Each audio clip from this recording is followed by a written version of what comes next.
नमस्कार दोस्तों, आज हम सीखेंगे टेली में फाइनेंशियल ईयर कैसे चेंज किया जाता है।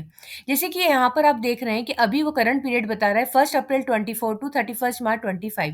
लेकिन आज से हमारा फाइनेंशियल ईयर स्टार्ट हो गया 25-26। तो अब हमको एंट्री किसमें करना है 25-26 में। तो अगर हम जैसे वाउचर्स में जाते हैं और हमको करना है 1 अप्रैल में एंट्री करना है 1 अप्रैल 25 में। तो ये हमने लिया। तो देखिए जैसे ही हम इंटर करते तो क्या आता है date can not be above the current period, वो आपको एंट्री नहीं करने दे रहा। तो इसलिए हम पहले एस्केप से बाहर आएंगे। आपको करना क्या है, आपको जो करंट पीरियड है बस इसी के लिए वो एंट्री करने देगा। तो हमको ये आपको पीरियड चेंज करना होगा। तो इसके लिए आप क्या करें, अल्ट F2 प्रेस कर दें।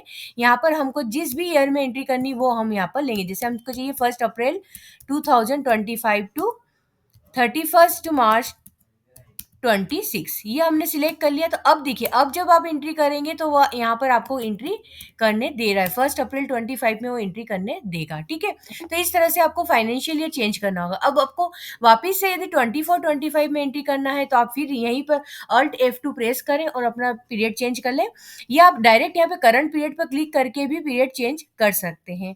ये तो तब ऐसी स्थिति में चेंज करना पड़ता है आपको जब आप एक ही आप क्या कर रहे हैं कि कंटिन्यू आप अपना आपको वाउचर पोस्टिंग करना है, मतलब कि आपने अपनी कंपनी डेटा को स्प्लिट नहीं किया, अलग-अलग नहीं किया है।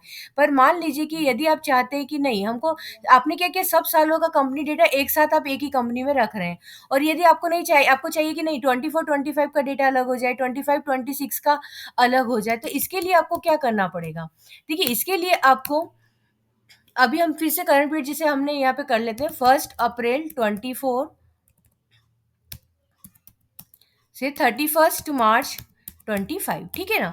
तो अब यहाँ पर आप जब चाहें तब आप पीरियड चेंज कर रहे हैं, लेकिन अगर आपको आपकी सभी एंट्रीज आपकी 24-25 की हो चुकी है, अब आपको कोई चेंज नहीं करना है, तो आप क्या करेंगे, आप अपने डेटा को स्प्लिट कर दें। तो स्प्लिट करने के लिए आप यहाँ डेटा ऑप्शन पर जाकर, यहाँ पर ऑप्शन आपको स्प्लिट का ऑप्शन दिखेगा, यहाँ पर स्प्लिट डेटा पर जाएं और यहाँ पर कंपनी सिलेक्ट करने के बाद अब जैसे हमको 1 अप्रैल 25 हमने ले लिया, यहाँ से इस डेट से हमको क्या करना है, डेटा को स्प्लिट करना। हम जाएंगे और यहाँ पर करेंगे एक्सेप्ट। तो अब आप देखेंगे ना, तो आप देखिए यहाँ पर आपका डेटा स्प्लिट हो गया। अब आपकी 3 कंपनी बन गई। पहली कंपनी जिसमें कि आपकी ओरिजिनल कंपनी जिसको कि हमने अभी स्प्लिट किया वो हो गई।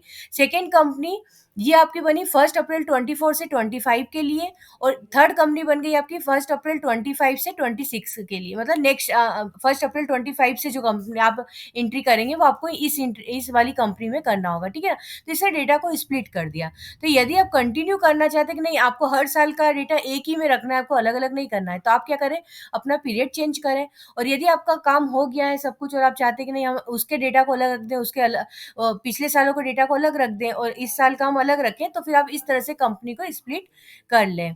अच्छा, एक बात और ध्यान रखिएगा कि डेटा जिस दिन स्प्लिट करेंगे, अब अगर आप स्प्लिट नहीं कर रहे हैं, आप कंटिन्यू रख रहे हैं, तब तो आपके जो अगर कुछ भी आप चेंज करते हैं पिछले साल में भी, तो वो क्या होंगे, वो ओपनिंग बैलेंस को भी वो चेंज कर देगा। लेकिन यदि अगर आपने डेटा को स्प्लिट कर दिया, तो जिस दिन आपने डेटा स्प्लिट किया है उस दिन का वो क्लोजिंग बैलेंस वो नेक्स्ट ईयर का ओपनिंग बैलेंस हो जाएगा, और उसके बाद आप जब भी चेंज करेंगे तो फिर आपको मैनुअल नेक्स्ट ईयर में चेंज करना होगा।